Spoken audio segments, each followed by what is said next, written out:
entonces escuchar la conferencia de la doctora. Gracias por la presentación. Hola, buenos días. Perdón por haber llegado tarde. Y gracias, Alejandro, por empezar tú. Un gusto verte. Bien, entonces, en esta presentación lo que voy a abordar es un tema que ha sido parte del debate en torno a la introducción de maíz transgénico en México. Algunos de ustedes se han seguido un poco cómo se ha desarrollado este debate que lleva más de 15 años. Hay una fuerte tendencia a mantener este debate como si fuera una cuestión únicamente de criterios tecnocientíficos o científicos, que son los que hay que evaluar, ¿no? Y que la respuesta en torno a queremos o no, o debemos o no introducir maíz transgénico y otros alimentos transgénicos tiene que quedarse en el ámbito de competencia de los científicos duros, ya ni siquiera los sociales. Por lo tanto, ni siquiera pensemos en la sociedad civil más amplia, ¿no? En estos últimos 15 años en los que yo estoy involucrada, estos en los últimos 13 años, habemos un grupo de científicos, un grupo multidisciplinario que creemos que esto es una falacia.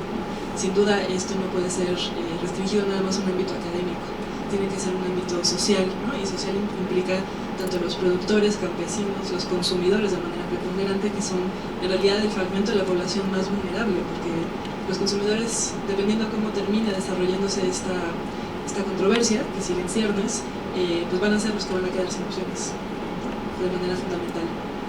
Entonces aquí lo que voy a abordar es algo que a falta de no soy muy buena poniendo títulos, entonces a falta de un mejor título le pusimos bases biológicas y sociales de una imposible coexistencia, cultivos originarios y transgénicos. Ahora bien, para no tener... ¿Por qué esto? ¿Por qué este título? Yo he estado más involucrada en la parte de detección de transgenes en campo, ¿no? En variedades de maíz nativo, y también colaboré en detección de transgenes en algodón, y esto era algo que la presencia de transgénicos en México ya se consideraba conflictiva desde antes que estos fueran introducidos de manera oficial en el país.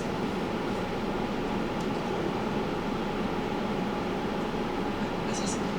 Bueno, aquí nada más el comercial. Este es uno de los libros que publicamos recientemente, en finales del 2013, donde tuve el gusto de coordinarlo, y este libro es un enfoque multidisciplinario. Nosotros hicimos énfasis de que teníamos que incluir no solo aquellos que estamos en ciencias duras o biológicas, sino que teníamos que incluir análisis también económicos, antropológicos, de salud.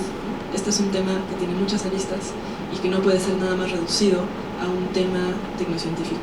Entonces, bueno, hicimos el esfuerzo de sacar este libro en donde participan más de 20 autores, muchos de ellos especialistas en cosas de la economía, en cuestiones de antropología social, en cuestiones de pueblos indígenas, etc. De nuevo, esto es hacer nada más lo pongo aquí como comercial, no para que lo compren necesariamente, pero sino para hacer énfasis en que este es un problema multidisciplinario, multinivel. Yo aquí nada más voy a abordar la parte de coexistencia. Y ahorita vamos a hablar qué quiere decir coexistencia. Es básicamente la hipótesis de que podemos tener cultivos transgénicos en parte del país, dividirlo, y en otra parte del país mantener los cultivos nativos o los parientes silvestres sin que haya flujo genético entre ellos. Ahorita vamos a ver qué quiere decir flujo génico y lo que hemos encontrado al respecto. Entonces, el contexto importa, y algo que sucede en nuestro país de manera fundamental. Aquí puse contexto de México y pongo un asterisco porque en realidad es Mesoamérica, ¿no? Entonces estamos incluyendo a Guatemala y otros países que ahora son Centroamérica.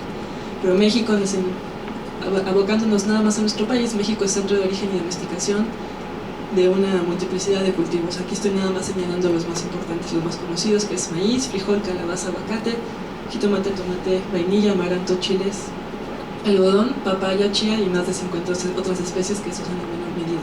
Pero todas fueron domesticadas y manejadas por los grupos humanos que han existido aquí por miles de años, desde antes de la conquista del territorio mexicano. Y aquí lo que se marca en este mapa, todos los puntos cafés son zonas que son consideradas centros de origen y diversificación importante de cultivares. No hay tantas en el mundo. Y México es una de las más importantes, Mesoamérica es una de las más importantes a nivel de nuestro continente. La otra parte tiene que ver con Sudamérica, tanto Perú como una parte de la selva amazónica que cubre varios países actualmente, y hay un centro de diversificación pequeño que tiene que ver con calabaza, girasol algún otro cultivo en el norte de América. El grueso de los cultivos mesoamericanos, en sentido continental, vienen de Mesoamérica. Y luego tenemos, bueno, otros centros de domesticación y diversificación importantes a lo largo del mundo. Aquí marqué en rojo los que vamos a tratar en esta conferencia, que es maíz y algodón. Entonces, bueno, regresando a maíz, ¿hace cuánto se domesticó el maíz? Se sabe por evidencia fósil que los primeros fósiles de maíz, ya con las características fisionómicas del maíz, fueron encontrados en una cueva en Dilanaguitz, en Oaxaca, y otra en una cueva de San Marcos, en Tehuacán, Puebla, y tienen alrededor de 5.500 años, más o menos, ¿no? Un grado de error es un afechamiento con carbono 14. Entonces tenemos lo que les pongo de inicio al inicio de la presentación, es un teocintle. Entonces pasamos de tener este tipo de infrutescencia, la mazorca, en términos botánicos es una infrutescencia, tenemos esta infrutescencia que es del teocintle, que tiene pocos granos, es dehiscente, es decir, que una vez que está madura la mazorca se salen los granos del eje de la mazorca, y están cubiertos de una cariópside, de una cubierta dura que tiene sílice. Entonces hay que procesarlo mucho. Sabemos, hay evidencia antropológica y etnobotánica de que se consumía teocintle desde antes de que se domesticara el maíz, pero había que procesarlo, había que quitarle la cubierta dura, había que cocinarlo, etc. Entonces, una de las grandes innovaciones de los diferentes pueblos mesoamericanos es haber seleccionado para tener la mazorca como la conocemos ahora, ¿no? Que ya no tiene cubierta dura, que tiene en promedio 300 gramos por mazorca y bueno, tiene características de incrementalidad distintas al teocintle. Entonces, bueno, eso fue el proceso de domesticación. Lo que tenemos ahorita, y los conteos más nuevos, que están sistematizados por la CONABIO, la Comisión Nacional de Uso y Cuidado de la Biodiversidad, es que tenemos alrededor de 59 razas nativas. Este es un concepto evidentemente artificial, pero sirve para agrupar grandes grupos de tipos de maíz que se parecen y que tienen características similares. Entonces tenemos 59 razas, pero tenemos miles de variedades. Es decir, tenemos mucha variación al interior de cada raza. Y aquí están agrupadas las 59 razas, que a su vez son agrupadas para fines prácticos en diferentes categorías. Ahora bien, la riqueza de variedades nativas no se distribuye de manera homogénea en nuestro territorio, sino que tenemos ciertas zonas donde tenemos una mayor cantidad de razas nativas. Aquí se ve el índice, entonces el gris más claro es 1 o 2 razas nativas, el gris más oscuro es 3 o 4, el rojo es 5 a 8 razas nativas, y el color guinda es de 9 a 12 razas nativas. Entonces se puede ver que hay una distribución sesgada que además sigue la distribución. No puse aquí el mapa, pero en esta publicación se puede encontrar. Coincide bastante con diferentes grupos étnicos en México. Un sobrelape importante entre grupos étnicos, diferentes grupos étnicos, y donde están la mayoría o la gran mayoría de razas nativas. Ahora bien, este mapa es muy indicativo de cómo está la distribución. Si se dan cuenta, todo el territorio, salvo la península aquí de Baja California, y así tenemos aquí la punta y aquí, casi todo el territorio está cubierto o tiene al menos 1 o 2 razas nativas presentes en su territorio. Evidentemente estas razas nativas no existen en el vacío, existen gracias a los grupos humanos que viven ahí. Y este mapa es muy indicativo, pero vean por ejemplo la península de Yucatán, en donde vemos que hay entre 1 y 4 razas nativas, pero aquí tenemos una, por ejemplo, en Altel, que es muy importante porque es una raza precoz que es resistente a sequía y que puede crecer en suelos calcáreos en donde muchos de los maíces no pueden crecer. Entonces el hecho de que aquí haya una menor diversidad no quiere decir que estas razas nativas que estén aquí no sean estratégicas para cuestiones de mejoramiento genético profesional posterior, ¿sale? Porque ya han sido seleccionadas de manera empírica por los agricultores para tener características que son notables desde el punto de vista agronómico. Entonces, una menor diversidad no quiere decir que son territorios donde no sea importante conservar esa diversidad. Ahora, una pregunta que mucha gente nos hace es si el mejoramiento genético es un proceso terminado, y la respuesta es no. Los procesos de diversificación y mejoramiento genético continúan generación tras generación, es decir, tras ciclo de cosecha, los agricultores están ejerciendo una presión de selección donde seleccionan ciertas semillas de toda su cosecha que van a ser las que van a sembrar el siguiente ciclo agrícola. Lo seleccionan con diferentes criterios. La gran mayoría selecciona una vez que ya cosechó, o sea la mazorca cuando están a punto de ensilarla, pero algunos seleccionan en campo.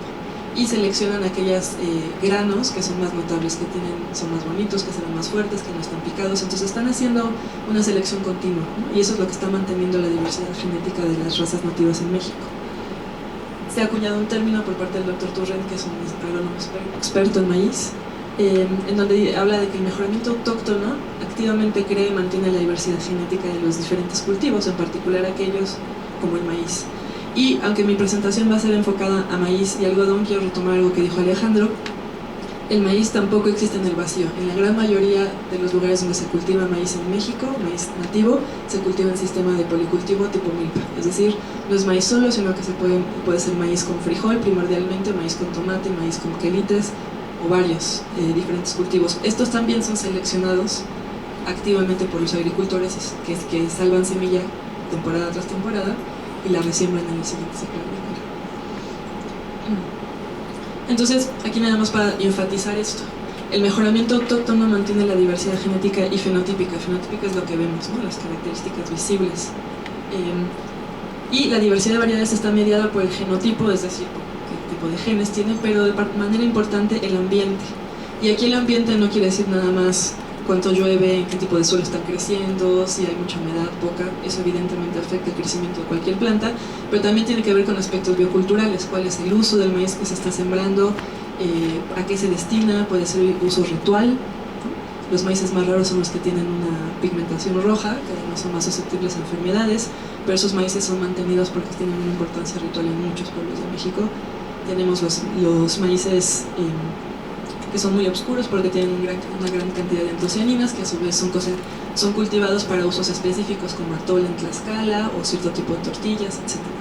Entonces, cuando nos referimos a ambiente, estamos hablando de plantas cultivadas, no estamos hablando únicamente de las condiciones bióticas y abióticas, o sea, el clima, el suelo, cuánto llueve, cuánto no llueve, si están en laderas, si están, ¿no? Estamos hablando también de los usos y costumbres de los agricultores que los mantienen. Y aquí, esta imagen de aquí es la diversidad de maíces, si lo pueden ver a nivel visual, en dos poblaciones. Aquí se mostraron en dos poblaciones rurales. Les pidieron que dijeran qué tipo de razas, bueno, o variedades ellos reconocían, y lo que se hizo por parte de la Conavio fue hacer un levantamiento de representantes de las diferentes variedades en dos comunidades. Y tenemos una gran diversidad que es evidente nada más a ojo. Y aquí hasta tenemos también teocintle, que es el ancestro del maíz, y tenemos de hecho híbridos entre teocintle y maíz. El flujo genético, el entrecruzamiento entre teocintle y maíz moderno es muy importante para seguir reforzando ciertas características del maíz moderno. Ahora, entonces aquí lo que vamos a discutir es qué tan factible es el paradigma de coexistencia, es decir, yo siembro transgénicos en una parte del país, la otra parte del país yo decido que aquí no se pueden sembrar, podríamos seguir el criterio de, pues vamos a, ¿cómo se llama?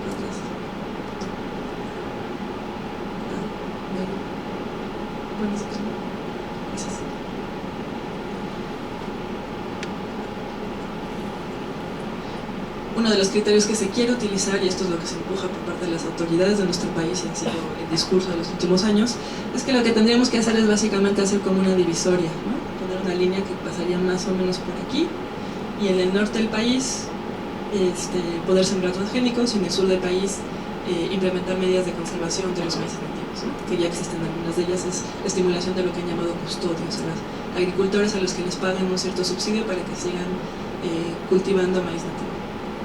Esto también es un asunto problemático del que hablaré un poco más adelante. Entonces, bueno, el paradigma de coexistencia es vamos a dividir el país de alguna manera, en algunas zonas van a ser zonas francas de cultivo de transgénicos, otras no.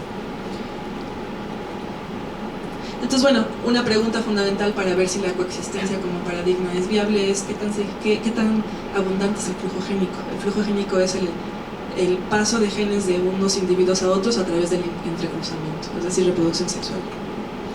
Y esta es una tabla que sintetiza información reciente de diferentes cultivos. Aquí les puse los nombres comunes en español. Estudios científicos que muestran que ha habido flujo genético entre estos cultivos: betabel, colza, chicoria, alcachofa, soya, algodón, girasol, lechuga, arroz, rábano, frijol, papa, sorgo, trigo, olmo, maíz, entre variedades cultivadas y sus variedades silvestres o sus variedades nativas. Entonces, la posibilidad de flujo génico es bastante grande. Y en cultivos, el flujo génico, ese es otro punto importante cuando estamos hablando de plantas cultivadas, el flujo génico no se da nada más por el flujo de gametos, que en el caso de las plantas están contenidas en el óvulo y en el polen. En los granos de polen es donde va la parte masculina, los gametos masculinos de las plantas. Entonces no nada más se dispersan por polen, que tiene diferentes vías de dispersión dependiendo de la planta, puede ser por aire, puede ser con insectos, puede ser murciélagos, pueden ser diferentes vectores, sino de manera importante por el flujo de individuos, es decir, por semillas. La semilla ya es un individuo, es una planta embrionaria. Este proceso está más acentuado en plantas cultivadas donde las dinámicas sociales de uso e intercambio de semilla afectan el flujo genético. En muchos de los sistemas tradicionales de milpa y de manutención de razas nativas es común y es habitual y se acostumbra intercambiar semilla entre agricultores. Oye, me gustan los que están creciendo tu parcela, regálame unas mazorcas y yo las voy a sembrar. Y los agricultores de manera empírica, o sea, a veces en esta discusión se toma como que los agricultores y los campesinos no saben lo que hacen, ¿no? Y evidentemente pueden tener una baja formación académica, formal, pero de manera empírica entienden perfecto cómo es el entrecruzamiento, entienden que el polen es el vector que hace que se puedan cruzar dos plantas y deliberadamente experimentan con diferentes semillas, ¿no? Entonces, estas dinámicas de intercambio son muy importantes. Por lo tanto, imponer límites geográficos a la siembra de un cultivo, en este caso transgénico y otro convencional, o sus parientes silvestres, es decir, el esquema de coexistencia no sirve. Ahora bien, ¿qué se mueve a través del entrecruzamiento o a través del polen? Se mueven los genes, ¿no? El material genético, el material de la herencia, de manera primordial. ¿Dónde están los genes? Aquí es una pequeña caricatura nada más para hacer un repaso. Aquí tenemos no encontré una mejor foto, entonces es un monocultivo de maíz. Aquí tenemos una planta individual. Si hiciéramos un acercamiento a la hoja y luego otro acercamiento, ya esto visto con microscopios, un corte histológico, y si de aquí agarramos una sola célula, vemos el núcleo de la célula y adentro del núcleo está el material genético primordial, el ADN nuclear, que es donde se encuentran los genes. Estas son las unidades de la herencia que se transmiten durante la reproducción sexual. Ahora, ¿cómo se transmiten las características de un individuo a otro? Es a través de la reproducción sexual de manera importante, donde se transmite el material de la herencia. Y aquí tenemos una caricatura también, donde tenemos, en el caso de las mujeres, producimos óvulos, en los hombres se producen espermatozoides. Una vez que hay reproducción se hace la fertilización y se genera un cigoto, que tiene ya evidentemente características que vienen de la parte materna y de la parte paterna, y se desarrolla un embrión. Bueno, en plantas pasa lo mismo. Tenemos material hereditario, ADN, pero se ve distinto evidentemente. En el caso de una planta de maíz, el polen se produce en la parte de la espiga, que es la parte apical. La mazorca en sí es la parte femenina. Los pelos del maíz en realidad son los estilos del maíz que van a recibir polen y van a generar un nuevo fruto, que es cada uno de los granos del maíz, es un fruto individual, agarrados todos en el centro por el lolote. Entonces tenemos que la reproducción sexual en plantas es básicamente igual. Tenemos la conjunción de polen, que es la parte masculina, tenemos el óvulo, que es la parte femenina, se unen para formar también un embrión, pero en este caso el embrión es una semilla. Entonces, este proceso de entrecruzamiento es flujogénico, ¿no? Es decir, estamos transmitiendo genes que vienen del lado materno, del lado paterno. Piénsenlo en el sentido de poblaciones humanas, cuando tenemos personas que migran a otros países o a otros territorios dentro de un país, y esas personas eventualmente se reproducen con gente de la zona, lo que están haciendo, entre otras cosas, es que la progenie, los hijos, van a tener genes que vienen de lugares distantes. Eso es flujo genético, y las plantas es igual. Ahora bien, ahora vamos a hablar de transgénesis. Entonces, flujo génico es un proceso natural que se da de manera sistemática. Es uno de los métodos más importantes para mantener la diversidad genética y recrear la diversidad genética en todos los seres vivos que tienen reproducción sexual. Y ahora vamos a hablar de la técnica en particular de la transgénesis, para explicar un poco más cuál es la base tecnocientífica de la transgénesis. Entonces, conceptualmente la transgénesis está basada en seguir creyéndonos algo que se llama el dogma central de la biología molecular. Esta fue propuesta en los años 50 por Crick, uno de los descubridores del ADN, que se describió en 1953. Y lo que tenemos es básicamente un gen equivale a una característica.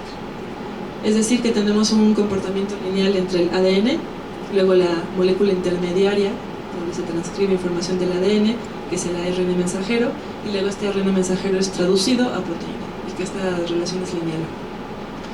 Esto, por lo tanto, marca un concepto de determinismo genético.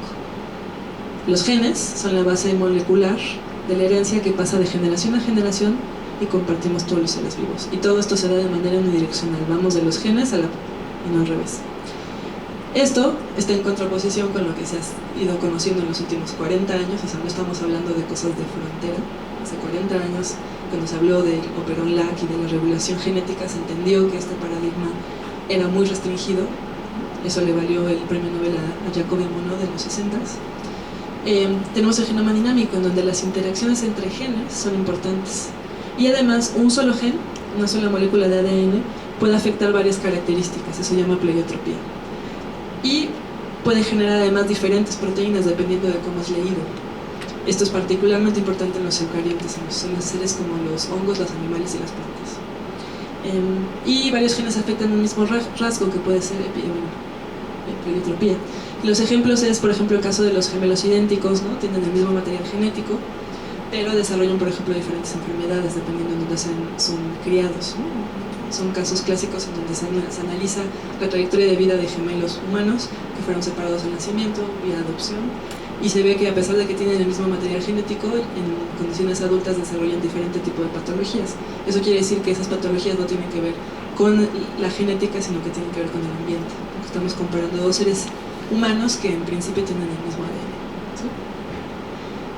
Edición alternativa de transcritos, epigénesis y diferentes fenómenos moleculares que nos hacen saber que este paradigma de que un gen codifica para una característica y que el flujo de información es siempre del ADN hacia las proteínas, en realidad no se mantiene en muchos casos. Y las excepciones a esta regla son las más importantes para modular el fenotipo, es decir, lo que podemos ver. Pero bueno, regresando a la transferencia, se basa en este dogma, ¿no? ¿Y por qué es importante este dogma? Es una cuestión conceptual. Porque esto nos permite creer que si nosotros hacemos una construcción recombinante, que es básicamente un ensamble de diferentes genes pegados mediante herramientas de biología molecular, y eso lo metemos a un organismo, puede ser un animal o una planta, etc., ese gen va a expresarse y va a producir proteína independientemente del contexto genético en el que está, es decir, a quién se lo metimos y dónde crece ese individuo. Entonces tenemos, las herramientas que se utilizan son ingeniería genética, tenemos diferentes proteínas que tienen las cualidades de cortar DNA, de unirlo, entonces lo que podemos hacer son construcciones recombinantes, que en los hechos son quimeras genéticas. ¿Por qué son quimeras genéticas? Porque mediante técnicas de biología molecular que podemos utilizar en el laboratorio, podemos tener un ensamble. Aquí lo que marco desde aquí, donde dice promotor, hasta donde dice terminador, todo esto, esta fracción es la construcción recombinante. Esta es la unidad mínima que tenemos que construir cuando queremos que un gen, que va a ser un transgen porque lo vamos a meter a otro organismo, se pueda expresar dentro del organismo que vamos a transformar. Tenemos un promotor, el promotor 35, ese es el que más se usa en plantas, ese viene de un virus que afecta a la familia de las coliflores. Luego tenemos un transgen, aquí les puse como ejemplo el transgen CRI, que también es uno que se utiliza mucho en agricultura transgénica, que es uno que codifica para una proteína que es una endotoxina y que se cristaliza en el intestino de ciertos insectos y los mata. Y esta es aislada de una bacteria del suelo que se llama Bacillus thuringiensis, por eso los cultivos se llaman BT, de Bacillus thuringiensis. Luego tenemos un terminador NOS que viene también de otra bacteria. Entonces, esta construcción recombinante que va de aquí a acá, en realidad es una quimera de diferentes genes que fueron unidos mediante técnicas de biología molecular para hacer una sola unidad funcional. Bueno, aquí tenemos el vector, que es lo que se utiliza para meter el transgen a un organismo, y lo que tenemos es que la proteína generada a partir de la transcripción de este transgen va a ser una proteína recombinante. Habitualmente, como este es un proceso que se tiene que hacer a ciegas, los organismos transgénicos no se diferencian visualmente de los no transgénicos, entonces les metemos un marcador de selección, que aquí nada más pusimos un marcador de selección que tiene la misma construcción, promotor, terminador, el gen de interés, que en este caso es un gen también bacteriano que confiere resistencia a antibióticos.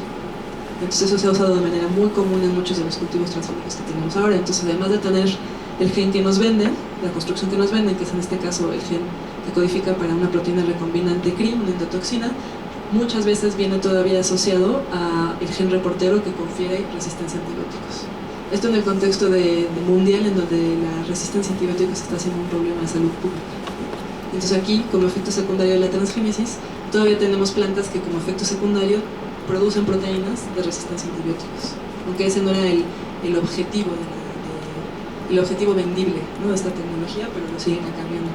Esto ha ido cambiando y se están utilizando otro tipo de reporteros menos controvertidos. Entonces, bueno, tenemos nuestro transgen metido en un plásmido. Lo que hacemos con ese transgen es que lo podemos meter a las plantas básicamente por dos vías. Hay más, pero estas son las más eficientes. Una es una transformación utilizando un vector vivo, que es una bacteria que se llama Agrobacterium. Esta es una bacteria que de manera natural es patógena, o sea, infecta plantas. Tiene la capacidad de infectarlas y además de transferir parte de su material genético. Utilizamos Agrobacterium, que modificamos genéticamente para que no sea patogénica, para que no genere la infección, pero que sí pueda meterse en las células de las plantas. Le metemos la construcción recombinante, ponemos células vegetales a crecer en un medio de cultivo donde hay Agrobacterium, y utilizando los mecanismos propios de Agrobacterium se transfiere el ADN transgénico. Esto ya es una célula transgénica. Entonces aquí utilizamos dos cosas que tienen las plantas que no tienen los animales. Una, bueno, los animales también tenemos esto, nos pueden infectar diferentes vectores y pasamos ADN. Pero lo que tienen las plantas de manera fundamental es que podemos recuperar una planta completa a partir de una sola célula. Entonces las plantas tienen la capacidad de desdiferenciar sus tejidos y volver a diferenciarlos para generar una planta completa a partir de una sola célula. Y planta completa quiere decir que tenemos células que se van a diferenciar en raíces, en tallos, en hojas, etc. Esa es una cualidad que los animales en sentido amplio no tenemos. Y esto ha sido muy útil para la transgénesis. Entonces, bueno, tenemos nuestra célula vegetal. Esta célula vegetal la ponemos... ¿me puedo regresar una? Gracias. En medio de cultivo selectivo para generar que estos protoplastos, estas células vegetales, regeneren una planta completa, y entonces esto ya es una planta transgénica. ¿Sí? Aquí es donde se hace el tamizaje. Aquí los cultivamos con antibiótico para saber que las que se sobreviven son transgénicas, las que se mueren no incorporaron el transgénico. ¿Sí? Este es un método, este es el biológico. Luego tenemos un método físico, que es con una partícula de oro. Tenemos nuestra construcción recombinante. El oro es ligeramente positivo en carga y el DNA es ligeramente negativo. Entonces, por diferencia de carga, el ADN se pega al oro. Entonces ya lo tenemos una bala de oro que está embebida en construcciones recombinantes, y luego utilizamos una pistola de aire que lo que hacemos es balear células vegetales, habitualmente son células, y lo que estamos esperando es que la construcción recombinante se inserte en el núcleo de la célula y sea incorporada en la célula. El resultado final es el mismo, tenemos una célula vegetal que ha incorporado ADN recombinante y que ahora es transgénica. Y hacemos el mismo proceso de selección, cultivo y regeneración de plantas completas. Entonces, esto es un transgénico. Pensé mucho si lo ponía aquí porque quizá esto ya lo han visto en otros auditorios y no quería tomarme tiempo en esto, pero hay mucha confusión de lo que es un híbrido y un transgénico. Un híbrido es generado simplemente por selección artificial de nosotros los humanos para generar líneas que tienen dos variantes, de definición más sencilla, dos variantes alélicas para cada gen. ¿Sale? Pero eso lo hacemos por cruzas controladas. Generamos líneas puras que tienen la misma variante de alélica por gen, y luego esas líneas puras, línea pura A, línea pura B, las cruzamos entre ellas y nos da un híbrido que tiene por un lado la variante genética de la línea A y la variante genética de la línea B. Ese es un híbrido. En el discurso popular se utiliza híbrido equivalente a transgénico. Un híbrido puede ser un transgénico, pero un híbrido no tiene que ser transgénico porque son procesos distintos. Entonces, bueno, ¿cuáles son las características transgénicas más difundidas? O sea, las que están disponibles en el mercado, y estamos hablando de un periodo ya de 20 años. La primera planta transgénica que se metió a nivel comercial de manera exitosa fue en 1996, que fue un maíz transgénico resistente a insectos. Y tenemos básicamente dos características. Una es tolerancia a herbicidas, fundamentalmente glifosato, pero de manera marginal glufosinato de amonio. Y tenemos resistencia a insectos, utilizando estas proteínas CRI, que son estas proteínas endotoxinas que matan cierto tipo de insectos, versus coleópteros, un grupo particular de insectos. Y este es sacado de un instituto que es promoviente de la biotecnología y que cada año hace un censo del grado de adopción de cultivos biotecnológicos. Y lo que pueden ver es que desde muy pocos años los que más se difundieron fueron los que son tolerantes a herbicidas. Luego tenemos en rojo los que tienen resistencia a insectos, y luego los que tenemos aquí en amarillo que dice características apiladas.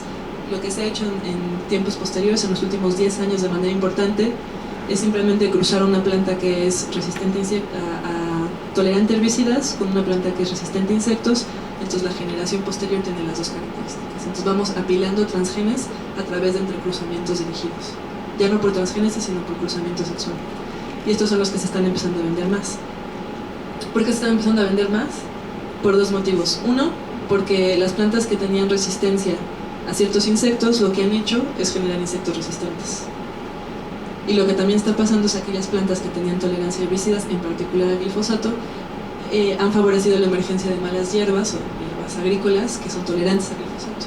Entonces lo que tenemos ahora es, el año pasado en California, en el estado de California, en Estados Unidos, se aprobó un nuevo transgénico que no nada más es resistente al glifosato, que es tóxico, como ya mencionaba Alejandro, se ha reclasificado como un potencial cancerígeno, sino que además contra el dicamba, que era uno de los componentes activos de la gente naranja, que se usa en la guerra de Vietnam.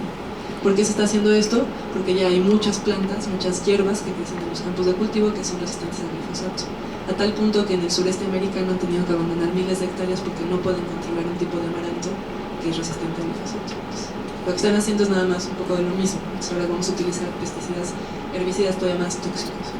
El glifosato al inicio, esto creo que lo mencionó Alejandro, se promocionaba como biodegradable e inocuo.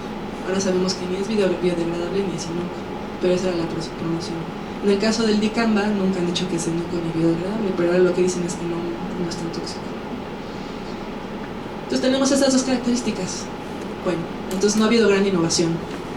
¿Por qué no ha habido gran innovación? Porque lo que se puede meter por transgénesis son pocos genes. Y características de interés agronómico como tolerancia a sequía, como tolerancia a suelos salinizados, como aumentar el rendimiento intrínseco, eso quiere decir que la planta de hecho produzca más de lo que sea, más hojas, más frutos. Esas son características que están mediadas por muchos genes, que no vamos a poder meter de manera sencilla vía transgénesis. Y las propias empresas lo saben, por eso ahorita están haciendo cruzas. Pero bueno, tenemos esas dos características que están ampliamente difundidas. Entonces, bueno, como ya veíamos, pues los organismos transgénicos se pueden mover sus sitios de siembra, sí. Muchas veces cuando hablamos de plantas, como no son como los animales, que nos podemos mover cuando alguna cuestión del ambiente nos molesta, se piensa que las plantas no se mueven. Las plantas de nuevo se pueden mover por la semilla. Esa planta individual no se va a mover, pero sus hijos se pueden mover a través de intercambio de semilla, etc. Y cuando estamos hablando de cultivos, de nuevo, pues este intercambio de semillas se puede dar a grandes distancias. Entonces, bueno, la otra pregunta que surge de manera natural después de 20 años de estar sembrando grandes cantidades de plantas transgénicas en diferentes partes del mundo, es si hay casos documentados de transgénicos que se cruzan con sus contrapartes no transgénicas y se establecen en la naturaleza. Y la respuesta es que sí. Y aquí nada más voy a decirles algunos de los cultivos, que son un tipo de pasto que se utiliza, por ejemplo, para las canchas de golf, un tipo de populus, que es un tipo de árbol que se utiliza para fines maderables, algodón, esto es México, maíz, esto es México, un tipo de planta que se utiliza para extraer aceite en Australia, la misma especie en Canadá, la misma especie en Europa, la misma especie en Japón, la misma especie en Estados Unidos, papaya transgénica en Tailandia, ha habido escapes, y arroz en China. Y todos estos son estudios científicos documentando el escape, es decir, que no los podemos contener. Una vez más cuestionando el paradigma de coexistencia. Y la ventaja de la mayoría de estos, de esta canola, que es en realidad para producir aceite, es que no es en su centro de origen y diversificación, a diferencia de lo que pasa con el algodón y el maíz en México, de la cual son el centro de origen. Entonces, los escapes son una realidad, no son nada más una hipótesis de nosotros los biólogos preocupados, ¿no? Y es más, algo que es muy interesante, este estudio fue hecho en el 2004. Este estudio lo que muestra es que después de 8 años de estar sembrando cultivos de maíz transgénico en Estados Unidos, aquellos agricultores que querían sembrar maíz convencional no transgénico no podían segregarlo del transgénico. ¿Cómo lo hicieron? Y se colectaron acervos de semilla de maíz convencional en Estados Unidos y lo mandaron a analizar genéticamente para ver si tenía transgenes. Y lo que se descubrió es que con solo 8 años de que esta tecnología se difundió ampliamente en Estados Unidos, esto es en Estados Unidos, 65% de los acervos tenían transgenes. No se podía segregar, a pesar de que son sistemas mecanizados que son cerrados y que son más sencillos de manejar, ¿no? Entonces, bueno, tenemos maíz, documentado flujo de transgenes, y tenemos algodón. Esta es la distribución potencial, todo lo que está en rojo es la distribución potencial de variedades nativas en México. dado el clima en diferentes partes de México. Entonces por todos lados tenemos maíz nativo, básicamente. Aquí es una de las excepciones, y aquí hay un desierto, entonces aquí no crecen muchas cosas. Estos son los diferentes casos documentados. Esta figura de México lo que documenta son tanto estudios publicados en revistas arbitradas como diferentes esfuerzos hechos por agencias de gobierno y por organizaciones ambientalistas. Como vemos, en diferentes partes, cada color habla de diferentes zonas en donde se ha documentado la presencia de transgenes en maíz. Ahora bien, aquí como se pintan estados completos, parecería que es un problema bastante difundido, pero todo está localizado y están en bajas frecuencias. Están nada más en ciertos milpas, en ciertos agricultores, en ciertas poblaciones. Entonces no está difundido a través del estado. Vamos a acotar eso. Este es el último estudio que se hizo público a través del IFAI, del Instituto Nacional de Ecología y Cambio Climático, una dependencia del gobierno, y aquí lo que podemos ver es los diferentes lugares donde esta dependencia de manera independiente detectó presencia de transgenes, ¿no? En algunos casos muy bajo, bueno, esto de hecho está en el grado de error, en otros casos más alto, y en Oaxaca más alto. Ahora, algo importante de este estudio es que el esfuerzo de muestreo fue muy bajo. Aquí lo que estamos viendo en este diagrama de PAI es todo esto verde, es cuando se hizo una sola colecta. Entre 2004 y 2012 se hizo una sola colecta. Luego tenemos otro donde se hizo 2 colectas, y luego este que está en verde oscuro son 3 colectas. Eso básicamente fue Oaxaca y Puebla, que era el centro de la controversia de si había o no transgenes en esas zonas. Entonces el grado de esfuerzo de muestreo es muy bajo y muy heterogéneo. Entonces, realmente todavía sabemos que hay transgenes ahí, pero en qué frecuencias, qué tan abundantes, no podemos saberlo todavía con este tipo de muestreos. Y esta es una de las autoridades que están encargadas de garantizar la bioseguridad en México. Aquí lo que tenemos ya voy a acabar aquí, bueno, en la siguiente, es lo que tenemos aquí es cada punto negro y es diferentes variedades de maíz nativo, son colectas. Luego tenemos los puntos verdes, son teosintles, que son los parientes silvestres con los que se puede cruzar el maíz moderno. Luego lo que tenemos en puntos rosas y luego en puntos azules, tenemos en puntos rosas lo que son diferentes parcelas experimentales de maíz transgénico, y en azul los que son piloto. Piloto es más grande que experimental y tiene menos normativa. Y estos que están marcados todos aquí, la gran mayoría fueron de permisos otorgados entre 2009 y 2013. Son recientes. Ahora, este es el caso de algodón, y lo único que quiero mostrar con el algodón es, estos son los polígonos de influencia de las siembras de algodón transgénico, que son los puntos azules. Estos que están marcados en diferentes colores, el algodón es particularmente costero, las poblaciones silvestres, son metapoblaciones silvestres, y aquí lo que tenemos es presencia de transgénicos en 2 estados, aquí y aquí, en Veracruz. Y como pueden ver, algunos de los polígonos de Tamaulipas se enciman con Veracruz, era la misma zona de influencia donde había parientes silvestres de algodón. Lo que encontramos en algodón, además, no es solo presencia de transgenes, sino lo que tenemos son transgenes apilados. Tenemos combinaciones de transgenes que no están presentes en los cultivos transgénicos comerciales. Eso nos sugiere que ha habido varias instancias en donde una planta silvestre se entrecruza con un transgénico, deja hijos, el hijo se entrecruza con otro transgénico, por lo tanto va acumulando transgénicos. Entonces ya para el tataraniento tenemos 3-4 transgenes apilados. Y esto solo se dio en el periodo de 1996 hasta el 2011 en México. En el caso del algodón, lo que implementaron fue de nuevo el paradigma de coexistencia. Por aquí se trazaba una línea imaginaria, de aquí para arriba se podía sembrar algodón transgénico, de aquí para abajo no. Evidentemente las líneas imaginarias no funcionan. Entonces la coexistencia entre cultivos transgénicos y cultivos convencionales, o sus parientes silvestres sin flujo genético, es imposible, ¿no? Garantizar que no va a haber flujo génico. Y bueno, la introducción de organismos transgénicos en México conlleva riesgos e incertidumbres anidadas a diferentes escalas. Yo ahorita repasé de manera muy rápida, desde la construcción recombinante, fisiología y ambiente. Pero evidentemente maíz, con su importancia social y cultural en México, también cruza las aristas de la economía, la agricultura, la cultura y los alimentos. Y bueno, con esto voy a terminar. El uso de transgénicos en maíz, algodón y otros cultivos de los que son centros de origen y diversificación, y también algunos de los que no somos centro de origen, como la soya, que creo que va a hablar Raimundo Espinosa.